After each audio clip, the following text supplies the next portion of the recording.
Next question है, how do you determine optimum capital mix. पूछा गया है कि ऑप्टिमम कैपिटल मिक्स क्या होता है। कैपिटल मिक्स आपको बताया गया। कैपिटल मिक्स का सिंपल सा मतलब है कि कैपिटल का अंदर कितना मिक्सचर है डेट और इक्विटी का, उसी को कहा जाता है कैपिटल मिक्स या capital structure.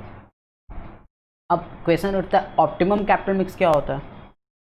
Optimum capital mix का सिंपल सा मतलब है कि इस तरीके से आप अपने इक्विटी और डेट को अपने कंपनी के कैपिटल स्ट्रक्चर में मिक्स करो कि आपका जो रिस्क और रिटर्न के बीच का जो बैलेंस है वो मेंटेन रहे। क्या कहा, फिर से रिपीट करता हूँ। ऑप्टिमम कैपिटल मिक्स का सिंपल सा मतलब है कि आप अपने कंपनी के कैपिटल स्ट्रक्चर के अंदर के जो कंपोनेंट्स हैं, दैट मीन्स डेट और इक्विटी, उनको इस तरीके से मिक्स करो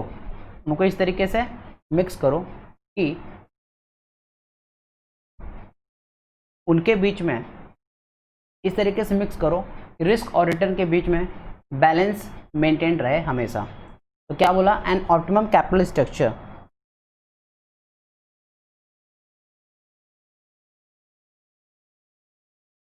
An optimum capital structure is that mix of equity and debt where the price of stock of the company is maximum। मतलब ये वो कैपिटल मिक्स होता है, इस तरीके का कैपिटल मिक्स होता है, कैपिटल स्ट्रक्चर के अंदर इस तरीके से मिक्स किया जाता है कंपोनेंट्स को, डेट और इक्विटी को, जहां पर कंपनी के स्टॉक का प्राइस होता है वो मैक्सिमम हो जाता है and it maintains a balance between risk and return. However, the stage where the price of stock of the company, हाँ ये अलग बात है कि जहाँ पे कंपनी के प्राइस, स्टॉक का प्राइस हाईएस्ट होगा, ये असर्टेन करना मुश्किल होता है। However, the price of the stock of the company will be highest is difficult to ascertain and furthermore stage is highly flexible। ये अलग बात है कि कंपनी के किस स्टेज पे जाने के बाद, दैट मीन्स कैपिटल और डेट और इक्विटी को किस तरीके से मिक्स करते करते किस स्टेज पे जाने पे कंपनी के स्टॉक का प्राइस हाईएस्ट रहेगा, ये असर्टेन करना डिफिकल्ट होता है। देयरफॉर इसलिए optimum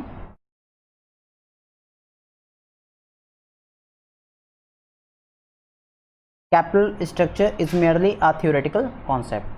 in practice we should rely on the appropriate capital structure. Practice में हम लोग को ऑप्टिमम कैपिटल स्ट्रक्चर का जो कॉन्सेप्ट है वो देखने नहीं मिलता। ये थ्योरेटिकल कॉन्सेप्ट है ऑप्टिमम कैपिटल स्ट्रक्चर का, पर जब प्रैक्टिस में उतरते हैं हम तो हमारा कैपिटल स्ट्रक्चर जो है वो अप्रोप्रिएट हो, बिजनेस कंडीशंस को हिसाब से देखते हुए, बिजनेस एनवायरनमेंट को देखते हुए, ग्लोबलाइज्ड कॉर्पोरेट एनवायरनमेंट को देखते हुए, मार्केट सिनेरियो को देखते हुए हमारा जो कैपिटल स्ट्रक्चर है वो अप्रोप्रिएट रहे, इसका हमें ध्यान रखना चाहिए।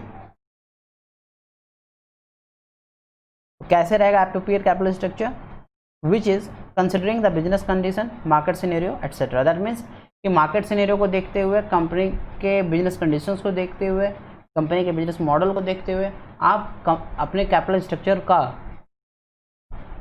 अप्रोप्रिएट मिक्स बनाइए सो दैट कि वो बेस्ट मिक्स हो डेट और इक्विटी का। दैट मीन्स उसमें डेट जितना चाहिए और इक्विटी जितना चाहिए वो उतना ही रहे आपके कैपिटल के स्ट्रक्चर में।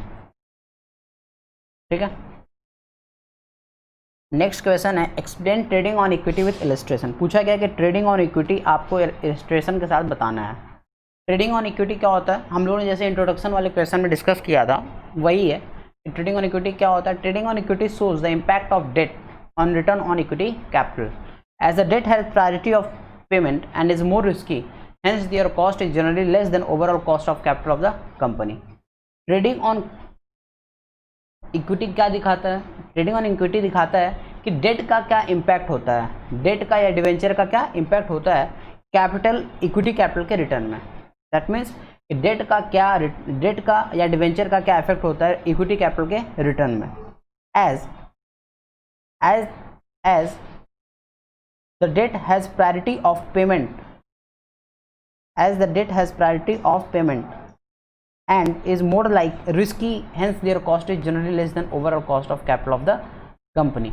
क्योंकि प्रायोरिटी ऑफ पेमेंट के टाइम पर प्रायोरिटी जो है वो डेट को पहले दिया जाता है। जब आपका कंपनी वाइंडिंग अप की तरफ जाता है, लेटेस्ट सपोज आपका कंपनी डूबने वाला है, तो हर कोई अपना पैसा वापस मांगेगा। तो ऑब्वियस सा बात है उस सिचुएशन में जो डिवेंचर होल्डर्स होते हैं, जो डेट जिनसे आपने डेट लिया है, या जो लोन गिवर्स हैं, आपको जिन्होंने लोन दिया, जो क्रेडिटर्स हैं, पहले आपको उनका पैसा चुकती करना होता है, पहले उनका पैसा रिटर्न करना होता है। तो क्योंकि प्रायोरिटी ऑफ पेमेंट पहले है डेट का, तो ऑब्वियस सा बात है डेट अधिक रिस्की है, कंपनी डूबने लगा तो पहले ये लोग आ जाएंगे पैसा लेने, जिनको हमने डिवेंचर सेल किया है, इशू किया है, या जिनसे हमने लोन लिया है, तो वो पहले आ जाएंगे पैसा लेने, उनको प्रायोरिटी पहले देना पड़ेगा पेमेंट का, इसलिए ये रिस्की माना जाता है डेट। और उसका जो कॉस्ट है वो जनरली लेस होता है than the overall cost of capital of the company, और उसका जो कॉस्ट है वो क्या होता है, जनरली जो टोटल कॉस्ट है कंपनी का, ओवरऑल कॉस्ट है, उससे उसका कॉस्ट कम होता है। If the return on investment, अगर if the return on investment of the company is higher than cost of debt और cost of preference share, then a company can raise EPS। क्या बोला गया कि अगर किसी भी कंपनी का जो रिटर्न ऑन इन्वेस्टमेंट है, किसी भी कंपनी का जो रिटर्न ऑन इन्वेस्टमेंट है वो हायर हो, अधिक हो, किससे, कॉस्ट ऑफ डेट से या कॉस्ट ऑफ प्रेफरेंस शेयर से, हायर हो या ज़्यादा हो, किससे, कॉस्ट ऑफ डेट से या कॉस्ट ऑफ प्रेफरेंस शेयर से। क्या बोला, if the return of investment, if the return on investment of the company is higher than the cost of debt और कॉस्ट ऑफ प्रेफरेंस शेयर, अगर company का जो return on investment है वो अधिक हो या हायर हो, किससे, कॉस्ट ऑफ डेट से या कॉस्ट ऑफ प्रेफरेंस शेयर से, तो कंपनी चाहे तो अपने EPS को इंक्रीज कर सकता है। कंपनी चाहे तो अपने EPS को इंक्रीज कर सकता है, कैसे,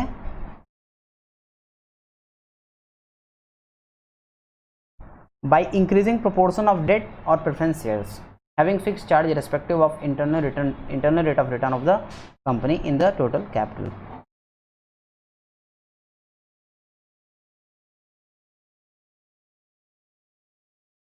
इन द टोटल कैपिटल, ठीक है। तो क्या बोला कि कंपनी जो है, किसी भी कंपनी के केस में अगर rate of return on investment ज़्यादा है, उसके डेट कॉस्ट से और प्रेफरेंस डिविडेंड के बाद भी, मतलब प्रेफरेंस डिविडेंड पे कर देने के बाद और डेट का इंटरेस्ट पे कर देने के बाद भी उस कंपनी के पास में इन्वेस्टमेंट बचता है, दैट मीन्स उसका rate of return on investment ज़्यादा है। और अगर उसका रिटर्न ऑन इन्वेस्टमेंट ज़्यादा है तो कंपनी चाहे तो रिटर्न इंक्रीज कर सकता है, अपने अर्निंग पर शेयर, कंपनी चाहे तो अपने EPS को, अर्निंग पर शेयर को इंक्रीज कर सकता है by increasing the proportion of debt, अपने कैपिटल स्ट्रक्चर में डेट को बढ़ा के या प्रेफरेंस शेयर्स को बढ़ा के, such manner to increase EPS। और ये जो तरीका है EPS इंक्रीज करने का, such manner to increase EPS by using fixed charge capital is known as trading on equity. और ये जो तरीका होता है अर्निंग पर शेयर को इंक्रीज करने का, इसी को कहा जाता है ट्रेडिंग ऑन इक्विटी। अब आता है conditions to allow trading on equity. किस कंडीशंस में आप अलाउ कर सकते हो ट्रेडिंग ऑन इक्विटी को? पहला,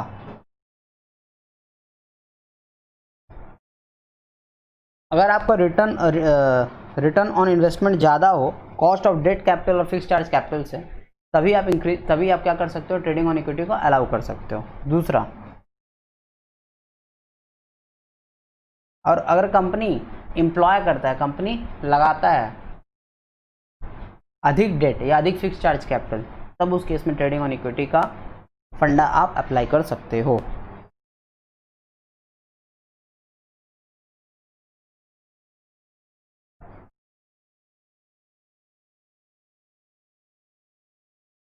नेक्स्ट क्वेश्चन है, what do mean by optimum capital structure. अभी हम लोगों ने पिछले क्वेश्चंस में पढ़ा कि ऑप्टिमम कैपिटल स्ट्रक्चर क्या होता है। तो क्या पढ़ा, ऑप्टिमम कैपिटल स्ट्रक्चर का सिंपल सा मतलब है डेट और इक्विटी का वो मिक्स आपके कैपिटल स्ट्रक्चर में, कि आपका रिटर्न ऑन इन्वेस्टमेंट मैक्सिमम रहे, रिस्क मिनिमम रहे, और रिस्क और रिटर्न के बीच का जो रिलेशन है, रिस्क और रिटर्न के बीच का जो बैलेंस है वो मेंटेन रहे। दैट मीन्स डेट और इक्विटी का इस तरीके का मिक्स हो आपके कैपिटल के स्ट्रक्चर में कि रिस्क और रिटर्न के बीच का बैलेंस जो है वो मेंटेन रहे, वही होता है ऑप्टिमम कैपिटल मिक्स, एक ऑप्टिमम कैपिटल स्ट्रक्चर। क्या बोला गया है कैपिटल स्ट्रक्चर। अब स्टार्ट करते हैं। यहाँ पे बोला what do mean by optimum capital structure, और दूसरा क्या बोला है, discuss the features of an optimum capital structure, यही ना।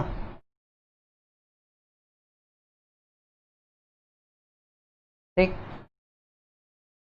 स्टार्ट करते हैं। कैपिटल स्ट्रक्चर का मतलब आप लोगों को पहले से पता है। Capital structure refers to the mix of sources. Capital structure simple मतलब है sources of fund, mix of sources from where the long term funds required in a business be raised.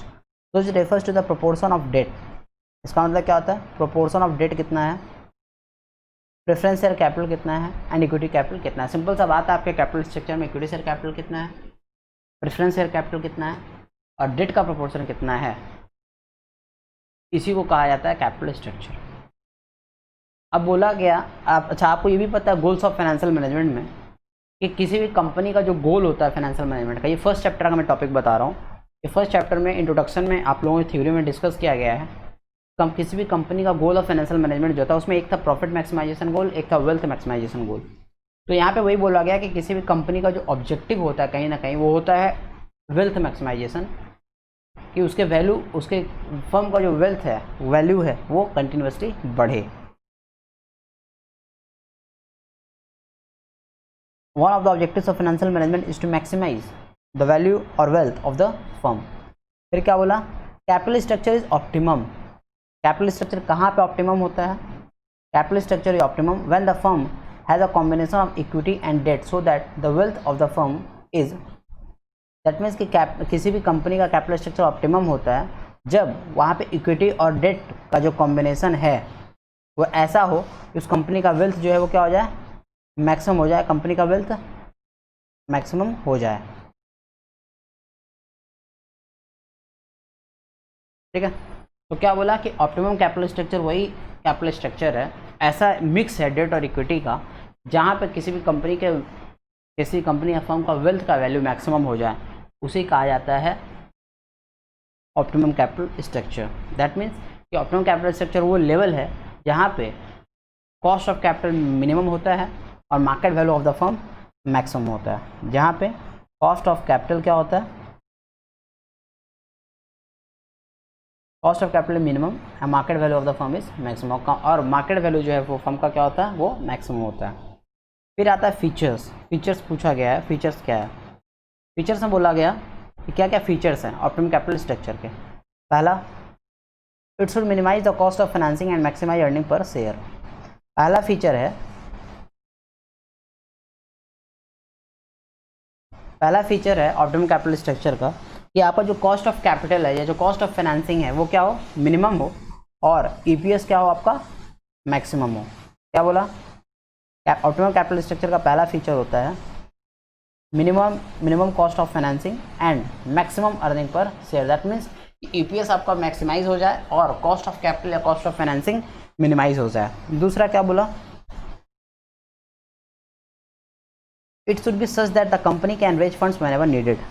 और ऑप्टिमम कैपिटल स्ट्रक्चर ऐसा होना चाहिए कि जब वो company चाहे तो वो फंड्स रेज कर सके। दैट मीन्स फ्लेक्सिबिलिटी रहे उसके पास में, है ना, so that the company can raise funds when needed, flexibility रहे। तीसरा क्या बोला,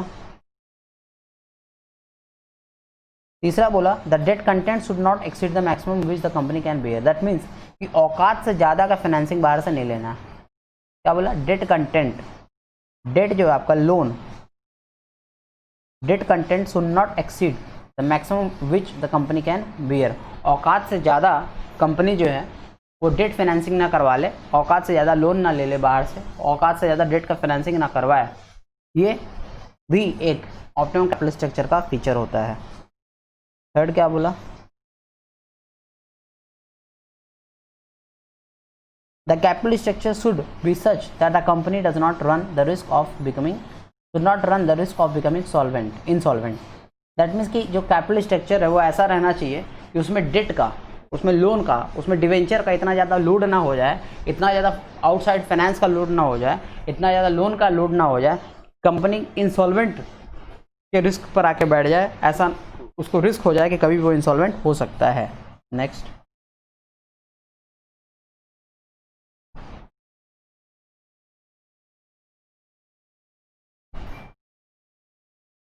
there should be minimum risk of loss और dilution of control of the company, और मिनिमम रिस्क होना चाहिए लॉस का, there should be minimum risk of loss और dilution of control of the company. Company का जो लॉस का risk है वो मिनिमम हो, और मिनिमम रिस्क हो कि कंपनी के कंट्रोल का डायल्यूशन हो जाए। दैट मीन्स कि इसका मतलब समझते हो फिफ्थ पॉइंट का सिंपल सा मतलब है कि आप इतना ज़्यादा इक्विटी शेयर्स मत इशू कर दो, इतना ज़्यादा इक्विटी शेयर होल्डर्स मत बना लो इक्विटी शेयर्स इशू कर करके कि आपके कंपनी का कंट्रोल आपके हाथों से निकल जाए और इक्विटी शेयर होल्डर्स के हाथों में चला जाए, और इनडायरेक्टली कंट्रोल जो है कंपनी के मैनेजमेंट का वो डाइल्यूट हो जाए, आपके हाथों से, आपका कंट्रोल से बाहर चला जाए कंपनी। और ये रिस्क बहुत ख़राब होता है, ये रिस्क लेना ख़राब होता है। इसलिए आप इक्विटी शेयर्स इतना ज़्यादा इशू मत करना, क्योंकि इक्विटी शेयर्स ज़्यादा आप इशू करोगे तो ऑब्वियसली इक्विटी शेयर होल्डर्स ज़्यादा बनेंगे, और इक्विटी शेयर होल्डर्स ज़्यादा बनेंगे तो मतलब इक्विटी शेयर होल्डर्स कौन होते हैं? कंपनी के ओनर्स होते हैं एक तरीके के, उनका कंपनी के मैनेजमेंट में कंट्रोल होता है। तो अगर आप ज़्यादा इक्विटी शेयर्स इशू करोगे, ज़्यादा इक्विटी शेयर होल्डर्स हो जाएंगे, और ज़्यादा इक्विटी शेयर होल्डर्स हो जाएंगे तो ऑब्वियस सा बात है कि आपकी कंपनी का कंट्रोल जो है डाइल्यूट हो जाएगा आपके हाथों से, दूसरों के हाथों में कंट्रोल चला जाएगा। ये होता है आपका ऑप्टिमम कैपिटल स्ट्रक्चर मिक्स।